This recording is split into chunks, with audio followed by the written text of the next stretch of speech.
لوگ شرک کرتے ہیں وہ کہیں گے کہ اگر خدا چاہتا تو ہم شرک نہ کرتے اور نہ ہمارے باپ دادا شرک کرتے۔ ان کا مطلب کہنے کا یہ ہے کہ اللہ نے جو ہمارے لیے لکھ دیا ہے تو اس لیے ہم شرک کرتے ہیں۔ گویا اللہ نے ہماری فری ول پہ مہر لگا دی ہے کہ ہمارے اندر فری ول نہیں ہے، کیونکہ اللہ نے یہ چاہا کہ ہم شرک کریں اور ہمارے باپ دادا بھی شرک کریں، اس لیے ہم اس چیز کو اڈاپٹ کیے ہوئے ہیں اور ہم کسی چیز کو بھی حرام ٹھہراتے ہیں۔ اچھا، اس کے بعد یا چلیں پہلے اس چیز کو دیکھ لیتے ہیں کہ جو اللہ تعالیٰ پہ بہتان لگا رہے ہیں کہ اللہ تعالیٰ اگر چاہتا تو ہم شرک نہ کرتے، تو یہ اپنے آپ کو دھوکہ دینے والی بات ہے کہ دیکھیں اللہ تعالیٰ نے انسان کو دنیا میں بھیجا، فری ول دے کر بھیجا ہے۔ انسان کو اختیار ہے کہ وہ اللہ کی مرضی سے ملا ہے۔ اللہ نے انسان کے اوپر یہ پابندی نہیں لگائی کہ وہ بس ایک ہی چیز ہے کہ اس کی فری ول جو ہے وہ نہیں ہے، ایسا نہیں ہے۔ اللہ تعالیٰ نے انسان کو فری ول دی ہے۔ اب یہ فری ول ہے کہ جو وہ کرے اپنی مرضی سے، شرک کرے اپنی مرضی سے، توحید پہ عمل کرے، اپنے اللہ تعالیٰ کو مانے یا نہ مانے، یہ ساری اس کی فری ول کی وجہ ہے کہ وہ اپنے مرضی کے مطابق کام کر رہا ہے دنیا میں۔ یہ اس کی فری ول ہی ہے اللہ تعالیٰ نے جو دی ہے، کہ جس کو استعمال کرتے ہوئے کوئی کافر ہے، کوئی مومن ہے، اور اس میں کوئی کنٹرڈکشن نہیں ہے۔ جو لوگ اس میں تقدیر کی بات کرتے ہیں کہ تقدیر میں ایسا لکھا تھا، تقدیر میں ایسا لکھا تھا اس لیے ایسا ہوا، تو سب سے پہلے بات یہ ہے کہ اللہ تعالیٰ کا علم کامل ہے۔ اللہ تعالیٰ کا علم کامل ہے، اللہ پہلے جانتا ہے کہ انسان کیا کرے گا، تو اس لیے اس کو ہم یہ نہیں کہیں گے، اس سے یہ بات لازم نہیں آتی کہ انسان کے پاس فری ول نہیں ہے۔ فری ول ہے تو اس وجہ سے وہ اپنی مرضی سے ہر کام دنیا میں کر سکتا ہے، تو لیکن اس کا اللہ کو پہلے علم ہونا اس چیز کو پابند نہیں کرتا کہ انسان کی فری ول ختم ہو جائے۔ لیکن اللہ تعالیٰ کیونکہ عالم الغیب ہے اور ہر چیز پر اس کا کنٹرول ہے، ہر چیز کا علم ہے، ہونے سے پہلے بھی اور ہونے کے بعد کا بھی، تو اس لیے وہ اس کو اللہ کو الہ بناتی ہے یہ چیز، کہ اس کا علم جو ہے ہر چیز پہ محیط ہے، لیکن اس سے ہماری فری ول ختم نہیں ہوتی۔ تو جو لوگ یہ کہتے ہیں کہ اللہ تعالیٰ نے ہم جو لکھا تھا اس لیے ہم ایسا کر رہے ہیں، بالکل غلط ہے۔ اللہ نے انسان کو فری ول دی ہے اور اس فری ول کے مطابق جو وہ کرے گا وہ اسی سے مطابق اس کا سوال ہوگا۔ تو اس میں کوئی کنٹرڈکشن نہیں ہے کہ اللہ کا علم اور فری ول میں کوئی کنٹرڈکشن نہیں ہے۔ اللہ کا علم، اللہ ہر چیز پہ اس کا علم محیط ہے اور انسان کو فری ول بھی دی گئی ہے۔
اب ہم آتے ہیں کہ اللہ تعالیٰ کی دلیل کے اوپر، جو اللہ تعالیٰ نے ہمیں قرآن سے دلیل دی ہے، قرآن مجید میں بیان کی ہے، جو کہ سب سے پہلے میرے نالج کے مطابق امام ابن تیمیہ نے اس پر بات کی ہے۔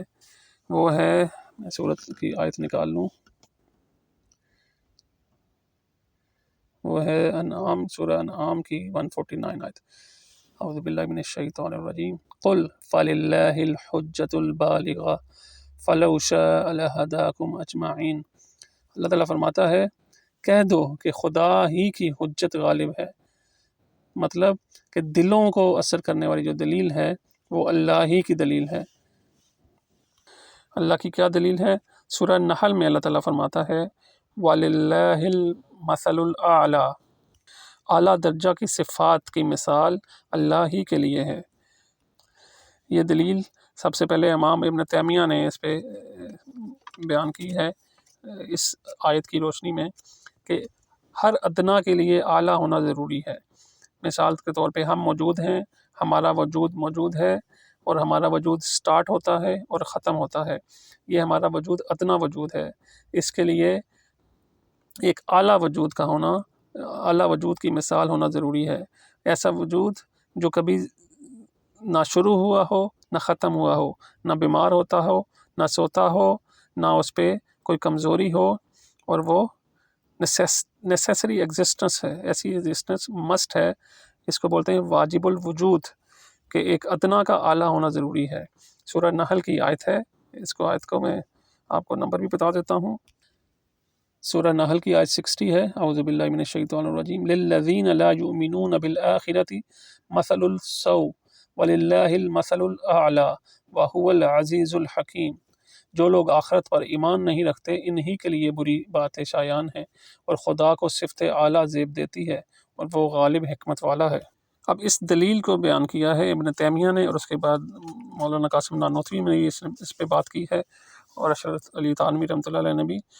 اس کی آپ کو توڑ بھی بتاؤں گا میں کہ اس کا توڑ کیسے کرنا ہے۔ اگر آپ توڑ کر لیتے ہیں تو اس کا مطلب ہے ٹھیک ہے خدا نہیں ہے۔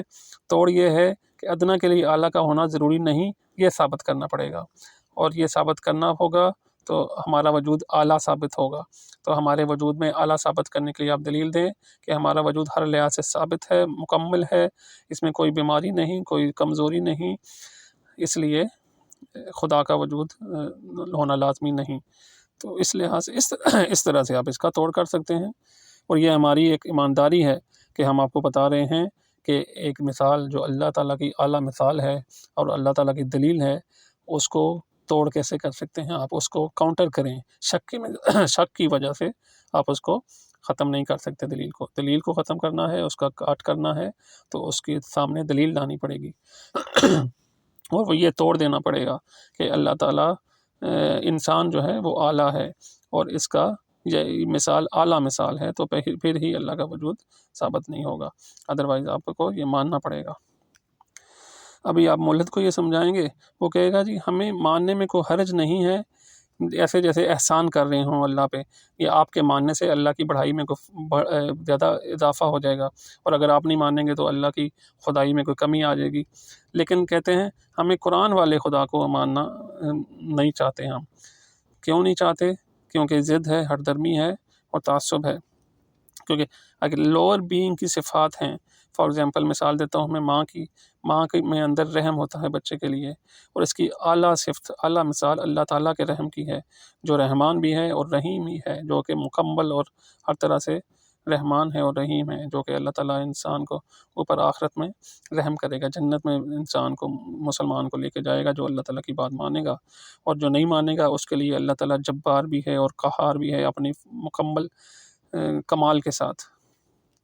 اور ملحد کہے گا کہ میں نہیں مانتا، شک جو اس کے دل میں شک کے بیج اور فتنہ اور شیطانیت پیدا ہوئی ہے، کیونکہ اس نے اپنی عقل کو مس کر لیا ہے غلط سوچ کے، تو کہے گا نہیں مانتا تو جائے جہنم میں، کیونکہ اس کے پاس دلیل ہے نہیں، دلیل وہ دے نہیں سکتا، تو وہ کہے گا کہ میں نہیں مانتا تو اس کے لیے آپ کو پہلے بتا دیا تھا کہ اللہ تعالیٰ نے ہر ایک کو فری ول دی ہے، تو اس فری ول کا ہی آخرت میں سوال ہوگا۔ آج کے لیے اتنا ہی، امید ہے آپ کو اس میں سمجھ آئی ہوگی انشاءاللہ، اور آپ کے دل کے شکوک و شبہات دور ہوئے ہوں گے۔ اگر پھر بھی آپ کے ذہن میں کوئی بھی سوال ہو، آپ ضرور کمنٹ کریں اور مجھے اس پہ فیڈ بیک دیں انشاءاللہ، اور ایکسپلینیشن چاہیے ہوگی تو آپ کو انشاءاللہ جتنا بھی اس میں آپ کو ہیلپ چاہیے انشاءاللہ ضرور ملے گی۔ دعا میں یاد رکھیں۔ السلام علیکم ورحمۃ اللہ وبرکاتہ۔